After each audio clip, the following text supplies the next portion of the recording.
Good morning. My name is Susana Geliga. I am a Ph.D. student here at UNL, a history Ph.D. student. I'm going to stop for a second and go ahead and let you introduce yourself. Hi, I'm Lizzie Wade. I just recently graduated from the university in August, and I'm a member of the Oglala Lakota tribe. Yes, so I greeted you in Lakota. I'm enrolled in Rosebud, Sioux. My mother is Lakota and my father is Puerto Rican. I'm a Lakota Rican. I went to Oglala Lakota College from 1999 until 2006, and then I transitioned. I came over here. I came over here in 2011. We've been both asked to share with you guys our experiences of transferring from tribal college to university. So what I would like to do is I'd like to encourage you guys to write down some questions, as we're talking, any questions that you think that you would have or another tribal student would have, so that way we could talk about it, maybe to keep the conversation going, okay? So, do you want to go first with your experience? Yeah, I can go first. Okay. So my experience is just a little bit different because I was born and raised here in Lincoln. So I started at Southeast Community College where I went for 2 years, and then I transferred to the university where I participated in the Roots program. And the Roots program is for Native students who are wanting to become teachers. So you're kind of in your own little group of just Native students. It's amazing. If you want to be a teacher, you want to be a teacher. It's a really good program here at UNL. But so in that, I did do classes at Little Priest and also was taking classes here at the same time. So when I transferred to the university, for me, it was like a really huge change at first, from going to really small classes to huge classes of 300. And I was just kind of shocked at first. But then I got involved with the Roots program, and I slowly just got involved with finding my own little people, my groups of people. And once you find your own groups of people, everything is I feel like it all just kind of flows together at that point. And you finally feel like you found your spot. So at first it's really, I thought it was overwhelming, but eventually it got way easier the more that I found the right safe environments for me at least. And then, right? Then you became a teacher? And then I'm actually not teaching right now. That's a good question. I am not teaching right now. I just graduated in August, and I actually model full-time, so that's what I'm doing right now. I just got back from Los Angeles 2 days ago, and I'll be heading back out there. But even though I'm not using my degree, I still use it in my own form. I still work with students all the time. I go around to public schools, and I help volunteer with they have tribal or native classes that they have afterwards, after school, and I just kind of stay involved in that community here while I'm in town. Right. Okay. So I guess as a UNL student, I just want to say welcome to UNL. This is a great place. This is a place where you can make anything happen. You can do whatever you want to do. You can get whatever degree you want to get. Okay? But all it's going to take is your own motivation. You have no limits here, right? So whether it's this university or any other university, you have no limits. Your educational experience is your own, and it's what you make of it. So when I was thinking about what I wanted to share with you guys today, I thought, okay, I'm going to share the positives, I'm going to share the negatives, because that's just the reality, right? So I grew up in Colorado. I grew up in Lakota. We say Hesapa for Rapid City or for South Dakota, and for Colorado we call it Heska, right? And I grew up, my grandmother, she went to Denver on the relocation program. I don't know, you guys probably have family members who, got a job somewhere in one of the big cities and you left up there. But my grandmother was a first language Lakota speaker. So my whole family were language speakers, right? And we lived in Colorado, and every time we'd go home back to South Dakota for ceremony or for funeral or whatever, in our environment, we all spoke Lakota. So my dad actually is sorry, I'm starting to get nervous here, just because I'm trying to remember and keep it all together. My dad is military, so he still lives in Rapid City. I think he's the only Puerto Rican that lives in South Dakota, right? But he still lives in Rapid City, and I went back there to visit him in '96, I think, and then I ended up staying there for 10 years, right? And so when I got back to Rapid City, I actually started doing all of this stuff in the community. I've always been an activist, working with youth.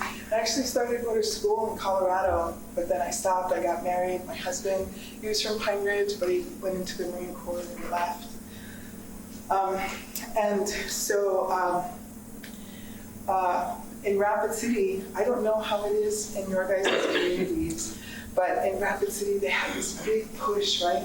We need language teachers in the school system. We're working to revitalize the language. Has anybody heard that before? Right? Revitalization programs for language.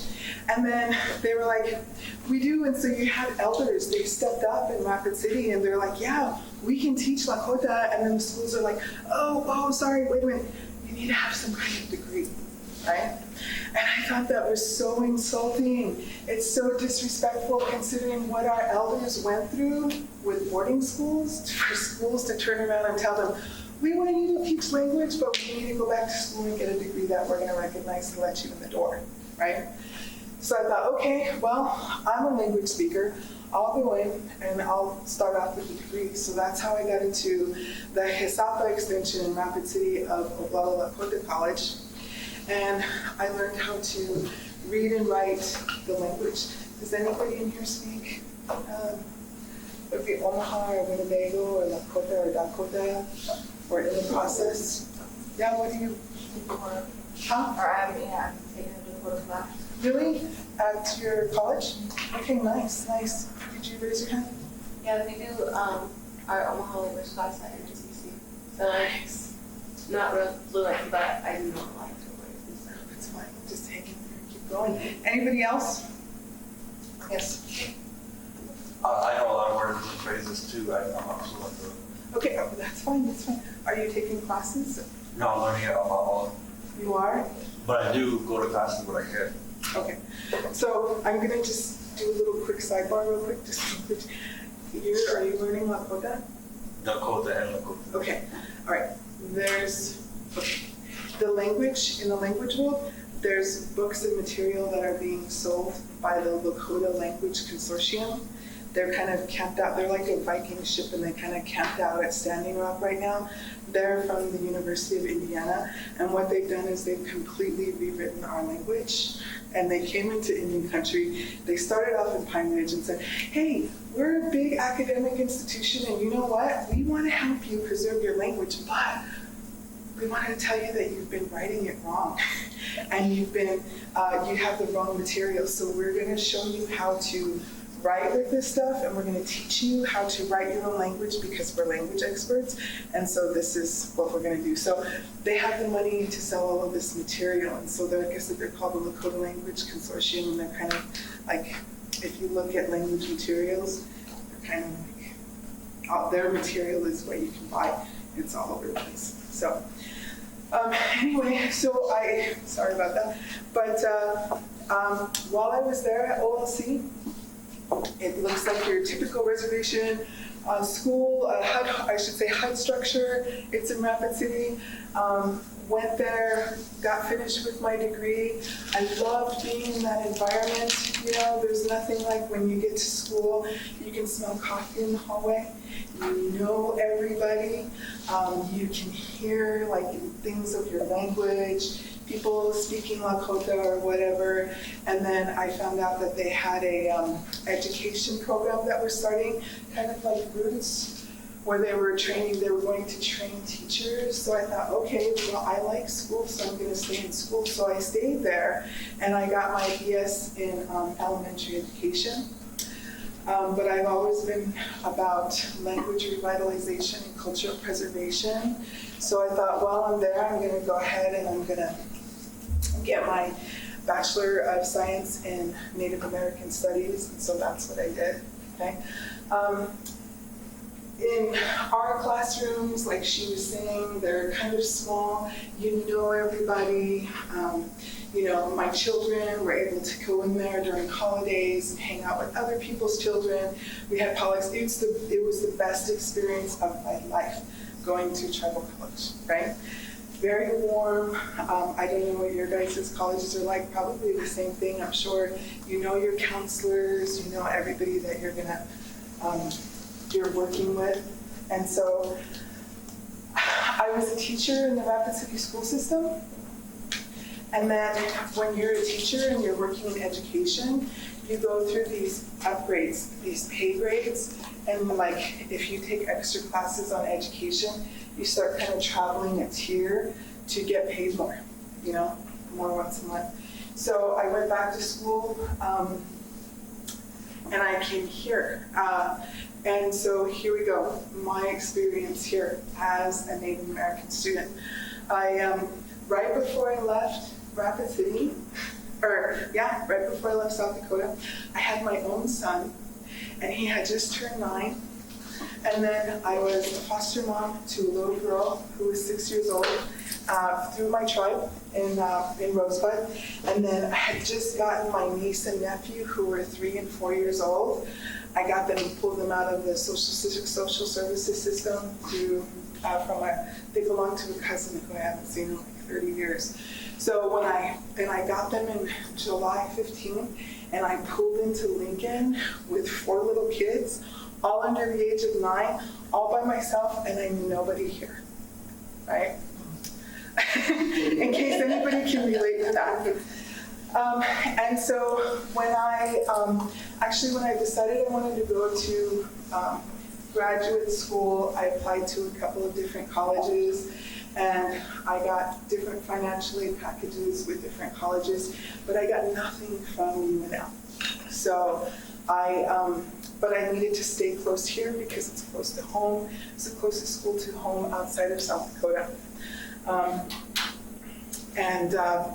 I didn't get any financial aid, so for 2 years, to take a master's program is 2 years, and it actually took me to 3, which is fine, but I didn't get any financial aid.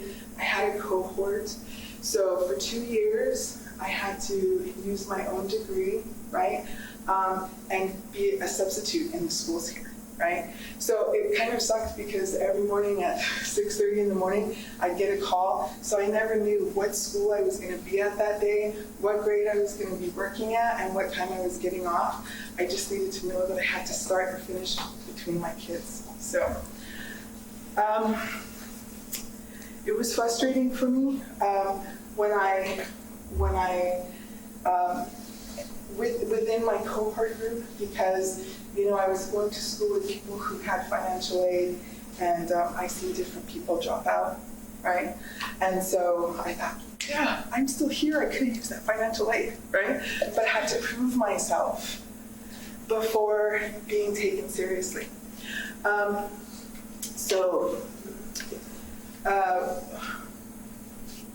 In 2014, I had wrote, that was another thing. So when you're a teacher, when you're going to school for education, you have a completely different learning style. It's called APA in terms of writing papers or whatever. I never had that in my tribal school experience. And so when I stepped in here to my graduate school experience, I stepped into the discipline that had the most strict writing schedule and reading schedule that you had to have. So what I had to do is I had to teach myself how to write. And I did that using the community sources, or excuse me, the campus sources here. And so I want to tell you that there are lots of sources here, okay, for you to take advantage of if that's what you need to do. I will say, for me personally, I spoke with a brown professor, non-white professor, and this professor gave me some advice which worked for me, okay? Which this professor told me, she said, you have to remember that when you step into a university, you're stepping into his playground, right? This is his environment, so you have to play by his rules. Do you guys understand what I'm talking about? So I understood that, and that was always in the back of my mind. And so anytime I felt like I was coming short or I was missing out on something, I sought to find help here on campus. And so there is help here on campus. People can help you. There's only so much they can help you with. You gotta, like I was saying earlier, you have to step up and take your part and meet them halfway, right? So Native students, 2014 in my department, I wrote a paper called Translation Missionaries. I was looking at the 1862 Minnesota conflict. Has anybody heard of that? The Dakota hangings, right? Yes. I know that song they sang before they were hooked. Really? Yeah. Wakataka Dakone Tawa Takayana Wota. Wow, thank you. Thank you. So there was a writing contest in our department, right? There was a writing contest in our department between master's students and Ph.D. students for you to submit a paper. And if you submit a paper, you have to take your name off of it. You have to take anything that identifies you off of that paper. And if you want it, then you want an award called the Dava Aspavad Award, and then you got a $300 scholarship. And so I took it off of there, I entered it, and I won, right? I won.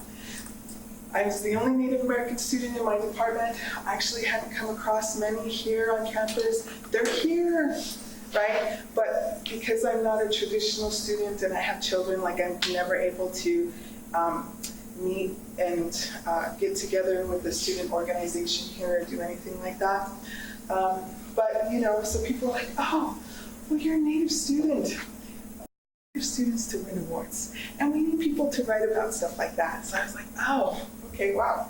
And then it took me an extra year to write my thesis. I wrote my thesis on Ella Deloria. Anybody know Ella Deloria? What do you know about Ella Deloria? Can somebody share? You want to share?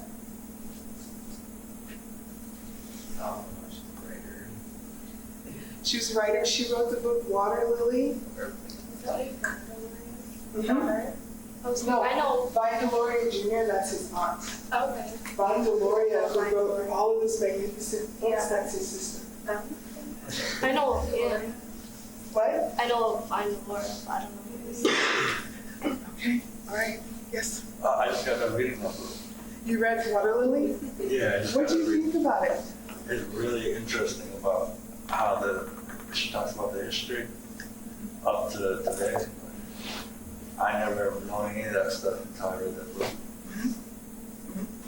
That's so interesting that you say that, because for me, being a Lakota and going to school, working on language and working on culture, that was my goal, was, okay, I want to be, she calls them storytellers, historians, right? And I work with so many Native American youth, and I always thought one of our places where we need help with this, we need to know our own histories. We don't know our own histories, right? So I wrote my thesis on Ella Deloria. And what was so amazing about Ella Deloria, a lot of things were amazing about her, but what was so cool was, you know, if you read about Native American history, you're gonna see people like, anybody ever hear of Charles Eastman? Okay. Ella Deloria, Susan LaFlesche, the LaFlesche family. Have you guys ever heard about them? Well, you know, history is kind of like taking them captive a little bit and, you know, rounding them up and say, oh yeah, well, you know what? They were famous because they assimilated, because they were trying to lose their ways, which was not the case. I mean, if you really look at them and study them, so like with Ella Deloria, for instance, you know, what was really fabulous about her was her ethnography work. She took our histories and things about our Lakota language and culture, and she wrote them down. And what was really important about that is, like in the field of history, for instance, everything we write, we have to prove.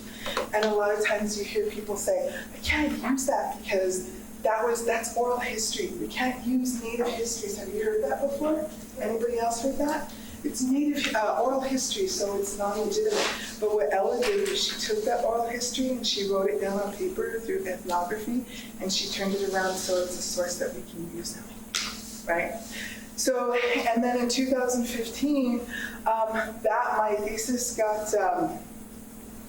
submitted somehow to an awards program, and I won, right? My thesis. So it's this huge, it's called the Folsom Award for UNL, and it's through all of the disciplines. And there were 5 Ph.D. dissertations that won that. And then there were 3 other honorable mentions. But me, a Native American student here, I took the award for the best thesis for 2015, and it was writing about Ella. So, and I was the second person in 20 years to take that degree, the accolades to my department, the history department. Second student in 20 years, right? So, you know, in terms of your educational experience, you know, you have your education, and then there are people, right? So we go through experiences all the time in different communities, in different kinds of ways. We can't ever let those kinds of things get into the way of our journey, right? So, and I don't know if you have anything you want to add to that or whatever, but, you know, being a Native American student, there's lots of things. I'll tell you, you know, and in all honesty, I remember my son, he's played football, massive football player since the time he was 8 years old. He's 18 now, right? He's going to be 19 in January. But I remember one year we were watching the UNL, the Cornhuskers football game, and I was with my son, and my heart dropped because all of a sudden I heard dun dun da da da dun dun da da da. What do you think of when you hear that noise? That sound? Huh? It's the tomahawk chop, right? What's that? Yeah. It's Chief Illinois from the Illinois University, so they were playing a football game here, and so you know, I turned the TV off right away, and I never watched the UNL football game again. It's not their fault. You know, they didn't know, the players didn't know. It's just something I didn't do.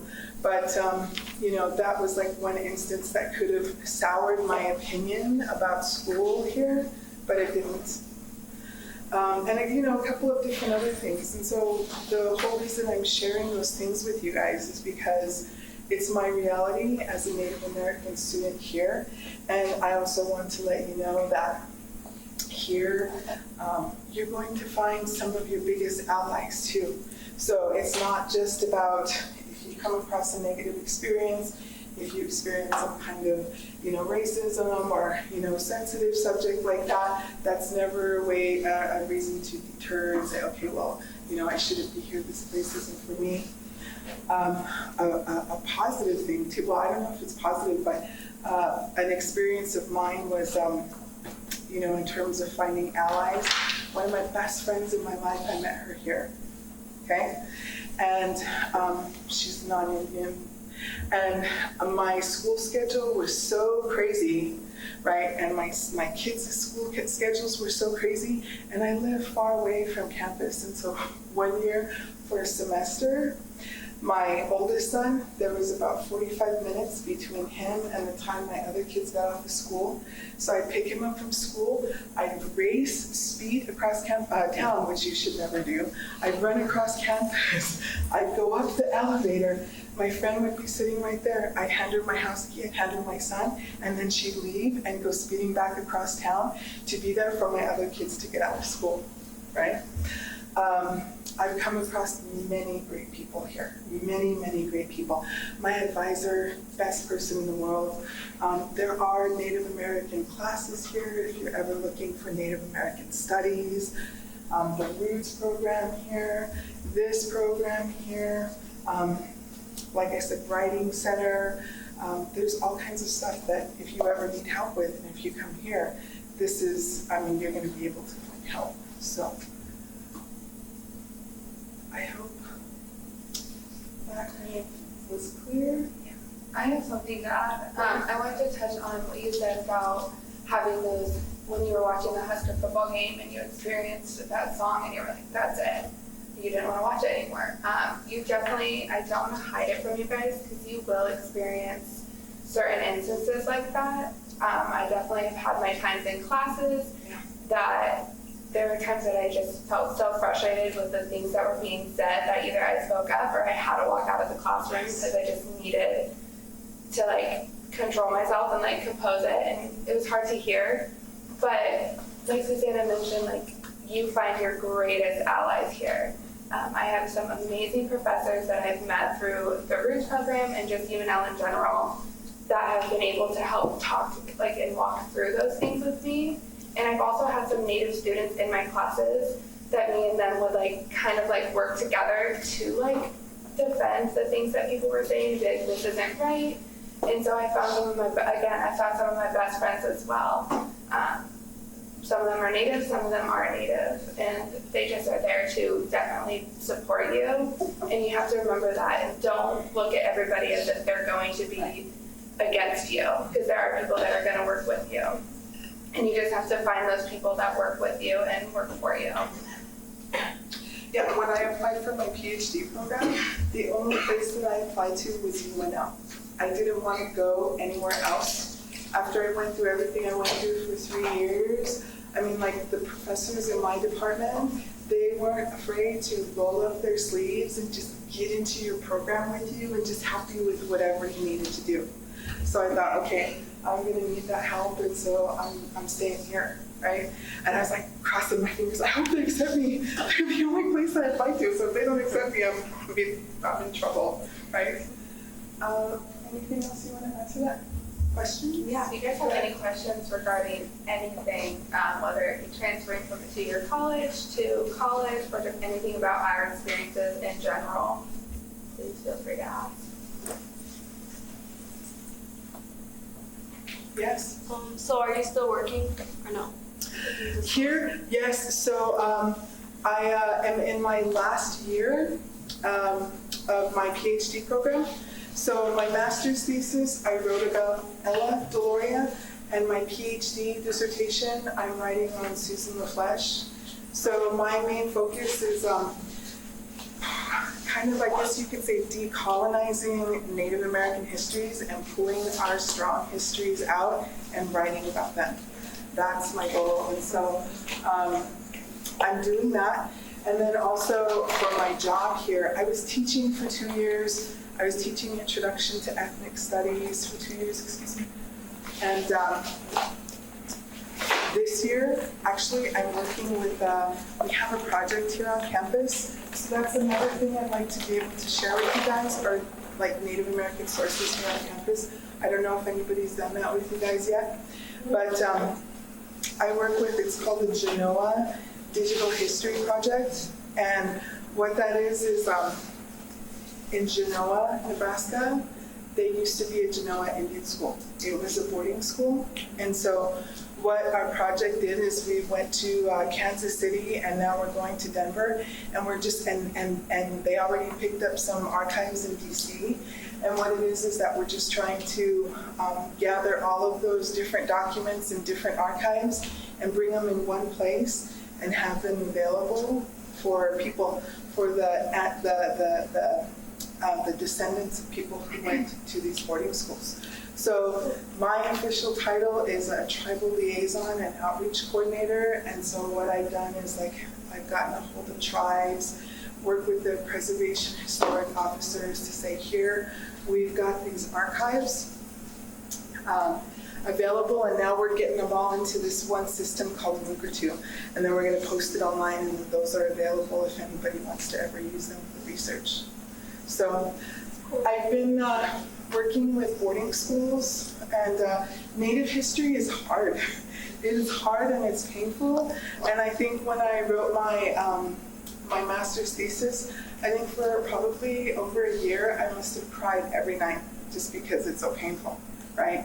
And the boarding school, it's not any easier. So, you know, it's kind of hard being a Native student, reading Native history or trying to get your degree in Native history. But that's here, and it's in the Love Library. So that's here if anybody ever wants to do any research. At the beginning of the semester, you know, they try to get a hold of the Unite, the Native American Student Organization here on campus, because they look to, you know, try to hire or get Native students involved. So that's available. Unite's available. I was also going to say that you can also reach out my emails and like the and the booklet if you guys ever have any sort of questions or just need some help on campus or anything. You guys can always email me, just in case you need anything. So you just feel like you at least have like one person here that you can like reach out to and be like, okay, someone can help me out and help me like navigate through this. So if you guys ever have any questions, feel free to reach out. It helps to find your community, like she was saying. It helps. When I first got here, for my first years here, they have a Wanchiki powwow at the end of the semester, and I never get to go to that, right? I've actually missed everything that happens on campus because it all happens at 3 o'clock. And that's when I have to pick up my children across town, so I've missed everything. And I never got a chance to go to the powwow, but I did this year, and they hold it right in the middle of the center, or the yard here in front of the Union. And I'll tell you what, as soon as I like walked, I don't know, when I walked right past one of the booths there, I didn't hear anything else, like nothing else mattered, and that was my whole world, and it didn't occur to me like how much I needed that, right? So it is important to find yourself, and they're here, and they're on other campuses, right? So even if you don't go here to UNL, you know, the thing you want to do is just check around. Even if you're quiet, even if you're not a social person, you know, just check around and see, you know, what's going on. You can look at the websites. A good thing to always do is see if a college has a Native American Studies program, and then you go onto their website, and then they have like different events that happen on their webpage, right? Yeah. So I asked you if you had any questions. Yes. You just looked at me like you wanted to say something. Okay.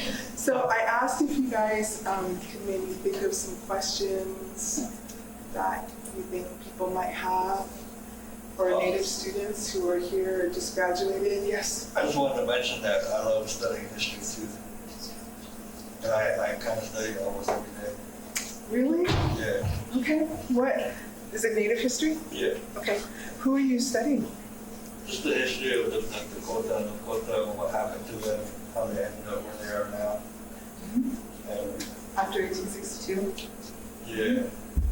And I don't even know about the history of my own family, and I'm learning that too. And I want to do like a family tree, so I know who I'm all related to. And back home, they're trying to revive or let the Lakota language too. And all these different traditional things, they're trying to, that's like the center of our community right now. That's one thing I think is absolutely lovely. I love education just like she does, and I think that it's possible to incorporate language and culture with education. I know that Native American, our history, we have bad experience with education, and in all my years of teaching Lakota language or teaching anything about Native Americans and having conversations with people, I know a lot of people are just kind of turned off to education, but you know, we can keep our identities. We can still go to college, we can even get stronger, and we can use them both, right? So like you said, learning about, you know, your family history or learning a language or whatever, we're able to do that in education. Yes, and that brings me back to the Roots program. One thing that I loved about the Roots program, I think just you were interested in becoming, thinking, maybe teaching, but we do incorporate like our cultures into our lesson planning. There are lots of things that we have to incorporate our cultures, whether it's math, science, reading. We just incorporate it in every single lesson that we can, which is super important, not only as a student to be able to incorporate my culture, but also for like my future students to be able to see that their culture is incorporated, or to learn about like the Native American culture, because it's not widely taught correctly. So that's really important, and I incorporated that in my student teaching and everything, which was just, it felt just really good to have a piece of me really involved in it. And you can find that, and I'm sure you can find that in any degree that you guys end up going in, how to incorporate your culture and your little touch onto it. And then in the same turn too, you're a student here. This is your time to get your education. You don't have to feel like you need to educate everybody about being a Native American, or about every Native American studies thing, or if an incident happened, you don't have to go out there and fight every battle, right, that might come up against Native Americans, because you're a student and this is your time. This is your education, and you can get whatever you want out of it.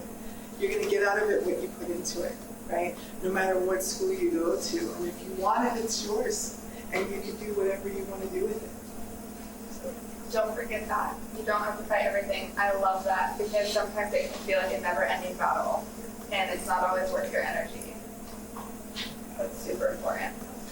Thank you. And it can be hurtful, but yes, sometimes it's just not worth it. Sometimes no matter what you're gonna say, it's not gonna get through to somebody. So just learn what you want to fight and what you don't want to fight. There are times that I've let things go because it just wasn't worth my energy, and there are times that I felt like I needed to say something, and you just kind of choose based on how you're feeling and how you feel that person will react. yes. So you said when you were in some classes and things were said, you had to walk out or whatever, but did those things come from other students, or was it from a professor? Oh, that's a good question. It was a combination. I had a few things from professors in my Native courses that weren't always taught by Native professors. They just weren't properly thinking about the words coming out of their mouth. And sometimes I was the only Native student in there. So I was the only one who was like, did anyone just hear that, Yeah. And then other times there were a few students who would try to say their 2 cents and acted like they knew what they were saying, and it was very offensive or hurtful. So it was a combination. So sometimes it's worth it, sometimes it's just really not worth it to fight it. For me, it was, I had a few professors, maybe 3, 4, who, I don't know what they were thinking. But, and then with students, with students, like I said, you're going to always come across people wherever you are that you're going to, they might say something that's insensitive or it's uneducated or whatever. For me, I even had one professor who I had to TA for, and she teaches Native American studies, and at some point she got, I don't know if she got worried about me or insecure or whatever, but she did things like called me an idiot in class one time in front of 69 students, really did hurtful things to me and whatever. And those were things that maybe if it was another life, I probably would have walked out or quit school or whatever. But my education is mine. And so whatever students or whatever professors or whatever I'm dealing with, I can't let them get involved in the middle of what I'm doing, right? And I work so hard, right, to come this far. I don't want you to take it away from me. So, so students, a lot of it's uneducated guesses. 3 years ago, it was the beginning of the school year. It was a student retreat, and I had a student who said, I just heard on the radio this morning on NPR News that if you're a Native American student, you can go to school for free. Did you know that? And I was like, really? Where did you hear that from? She was like, on NPR News. I was like, yeah, which program? I mean, let me know, because I've never received any kind of education free in my graduate studies career, master's or PhD, so tell me, So there's a lot of misperceptions like that people have because they don't know, right? And that's when you have to ask, do I want to say something? Do I have to fight every fight? Or just let it go? And I want to touch base on your professor experience. That's awful, and I've had a professor treat me like that as well, just because I was Native and I didn't really put up with the things that she was saying. She liked to put me down for not knowing my native language, because I wasn't fluent in it. There's nothing wrong with not being fluent in it, obviously, you all know that.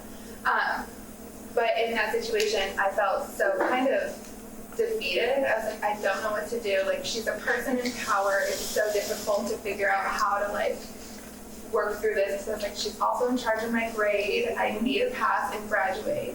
But don't be scared to go above her and reach out to somebody, because I ended up doing that after the class was done, after I graduated. And the person I reached out to was like, you should have reached out to me earlier, because you want to help other people not experience that. And you shouldn't have to ever experience that. Even if you just need someone to be to tell you that, okay, you're not in the wrong, what you're doing is okay, then that's okay too. Just reach out to somebody so you have somebody to just kind of help you work through that. And you could, because it's not fun to have a professor speak to you like that. It's just uncalled for. Yeah. And reaching out is the key. Yes. Because there is help. There'll always be somebody there for you. Like I said, if you come across someone of your greatest allies, you're never alone.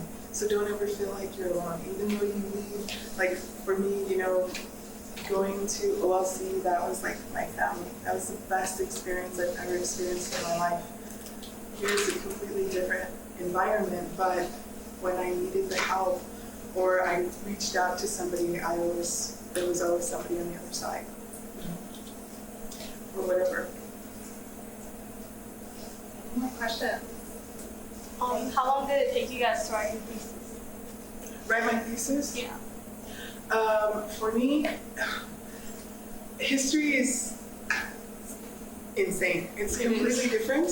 Okay, so in the field of history, your master's thesis has to be 150 pages or more. And so it took me about a year, right? And that's not like that for other departments, so they don't have big, crazy things like that. My dissertation in history, you have to take your comprehensive exams. And it took me 2 years because I had a reading list of 300 books. And so I had to get through the 300 books. And then I went into a 9-day, my exams, where I had to write 10 pages a day. So your answer's gotta be 90 pages at the end of that. And then once you're done, then you have to write a prospectus on your dissertation, which is a minimum of 25 pages. And then after that, your dissertation is a minimum of 300 pages. And that's in history. But it sounds crazy, but when you're in it, you learn, there's a reason why all of that stuff is there. And it all helps you, so it all works. Standing outside of it doesn't probably sound right, but it works. So my dissertation has probably taken me about, I don't know, maybe about a year and a half. I'm pushing hard, so when you're taking the writing exam, you have to write 10 pages a day to keep on pace, but after that, you get conditioned, so you're writing, you know what I mean? Yeah. And I think it's just a beautiful part of education where it's you start to learn, when you're driving a car, you have to have oil to keep your car going, right? So when you're writing or you're going to school, you have to put that into it to be able to get it. So it all works together. Do you care how many books do you think you read altogether?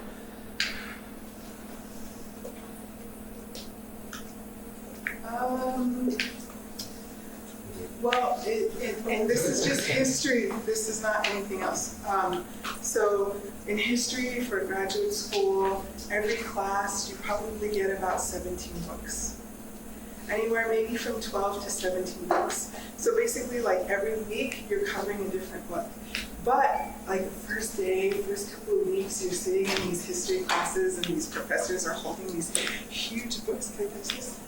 It's like, oh, you're gonna be able to learn how to get through this in 3 hours. And we're looking at them like, what? You know? But then you learn, they teach you how to, and you learn. It's something, you know, it's just something that you go into. So every class for a semester, you take 3 classes in a semester, and every class is about 15 books. So maybe 45 books, and then 45 books every semester like that. And then the comprehensive exam was 300 books. And then I had to read 45 more books. But I love reading. I love reading. I've always loved reading, so I've always loved school.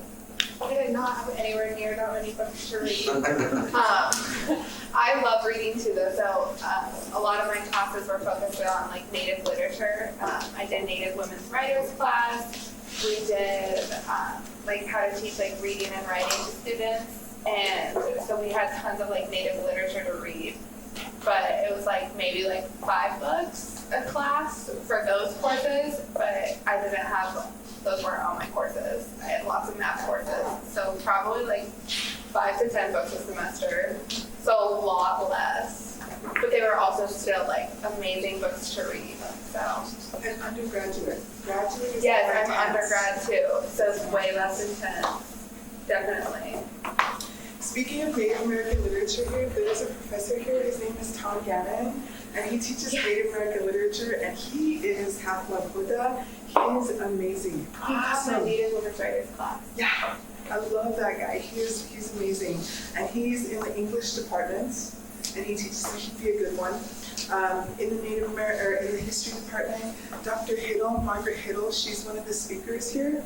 She's Ojibwe. She's amazing. She's friendly. She got her Ph.D. You know, she went through her circle too, and she's just amazing in the work that she's doing. She's all about sovereignty in writing, sovereignty, history, political studies. So she's an amazing person too. So if you come here, you know, you just identify people like that to be your mentors or to help you, and they're there. They're there. Yeah. Yes. How did you get involved with the archives and transferring them to Genoa? You know, my advisor, Dr. Margaret Jacobs, so she's in the history department, and she's been writing, like that's her thing. She writes about how Native children were taken away in the 60s and 70s and like put into foster care and whatnot. So she's written some really good books about that. And then she said she went to a conference in Canada. And you know, if you know about that, Canada, like they've submitted these huge apologies to people who attended boarding schools. And there's been monetary settlements, right? Whereas like here in the US, our government hasn't acknowledged the boarding school, you know, trauma that our ancestors went through. So she went there and she saw that happening at a conference, and so she was like, how can I be a part? So she's kind of like an activist, you know? That word, people I think kind of think it's a touchy-feely word, but I mean the fundamental meaning of activism is just working to create change, right?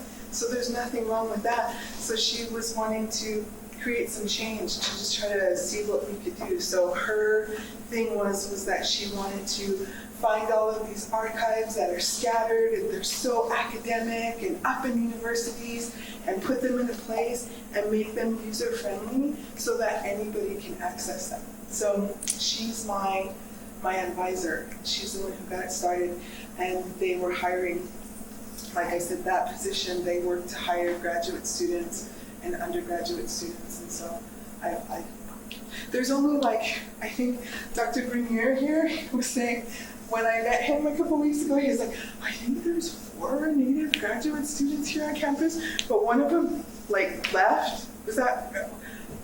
I forgot what her name was, so there's 3. So him and I were sitting here in this library in the middle of this campus, both Native American students, and this is the first time we've met. And we've both been going through these intense PhD programs, right? Well, we could have probably met sooner and supported each other and maybe had fry bread together or happy or something, and yeah, like that. I have another question. I'm sorry, but how did you get involved in modeling? Because you said you wanted to become a teacher. And that's, so I've actually been modeling for a few years, and I know it's a huge difference. So I've always been like, it's so different, and when I tell people that, they're like, this is so different. But I also feel like I take so much of like being a teacher and like apply it to modeling, just because as a teacher you're just constantly like, you're constantly trying to like make relationships with people and like keep those relationships nice and strong. And that's like my main aspect of teaching, is like building a strong relationship with my students, because a lot of teachers don't do that enough. So I like that. So I've like used that in modeling. But actually just one of my friends was like, she was with my agent in Omaha, and one of my friends was like, you should go reach out and meet her. And I was like, okay. And I did it, and then like now I'm here, and that's what I do full time. So it's kind of nice. I like it. It's a lot of fun. Travel? Like you said, you just came back from Los Angeles? Yes, I traveled quite a bit. I've worked in London, in Miami, Chicago, and I just got back from Los Angeles, and I'll head back there in a few weeks, and I'll be there for a few months. And then I'm everywhere, I feel like. I go to New York as well. We're also looking at a few other countries to go to. Yeah, it's a lot of fun. It's like, it's my creative side out. Yeah, it's a lot of creativeness, which I love, so it's great. Speaking of entertainment, you know that they're making that movie on Dr. Flesche, I think, and I seen it on Facebook where they're looking for actors. Oh yeah, they had auditions, I think, something like that. Okay, really? MATC. Yeah, did anyone go? It was so good. Really?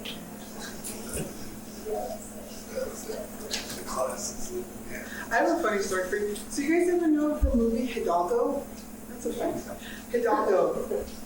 Anybody? It's way back in the day, right? So my son's father is not Indian, and a friend of mine was saying, yeah, they're looking for extras. And I knew, because we lived in Rapid City, so you always got like the same Indians in all of the Indian movies, right? So they were like, yeah, they're paying like $500 a week for extras, so you should go. And my son was a baby, he was only 8 months old, and I'm like, So a friend talked me into it, and they told me, they were like, you can't wash your hair for a week. I'm like, I got curly hair. This is like, and I don't want to be, but I needed to look oily, I guess, right?